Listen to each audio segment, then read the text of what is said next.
L'ordre de tirer a été donné par Donald Trump. Dans le viseur, le général Qassem Soleimani, dirigeant des gardiens de la Révolution.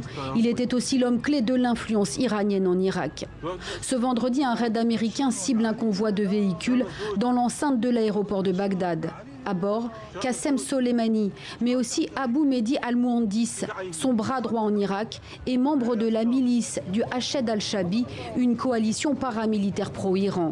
Deux hommes stratégiques dans les relations entre Bagdad et Téhéran, dont la mort ne pourra rester impunie. Le guide suprême, l'ayatollah Ali Khamenei, a menacé de venger la mort de Soleimani. Le chef de la diplomatie iranienne dénonce l'engrenage. L'acte de terrorisme international des États-Unis visant et assassinant le général Soleimani, la force la plus puissante pour combattre Daesh, Al-Nosra, Al-Qaïda, est une escalade extrêmement dangereuse et imprudente. Les États-Unis sont responsables de toutes les conséquences de leur aventurisme.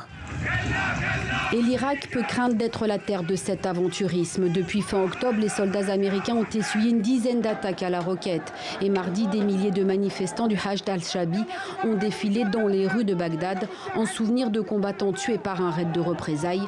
L'ambassade américaine a été prise pour cible. Outre-Atlantique, si le Pentagone justifie l'action de son armée pour protéger son personnel, dans les rangs politiques démocrates en particulier, on déplore que le Congrès n'ait pas été averti et on souligne les risques. Qassem Soleimani a soutenu la terreur et semé le chaos.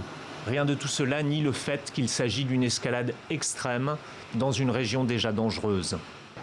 Les États-Unis ont appelé leurs ressortissants à quitter l'Irak immédiatement. Qassem Soleimani et Abu Mehdi al-Muhandis seront enterrés ce samedi.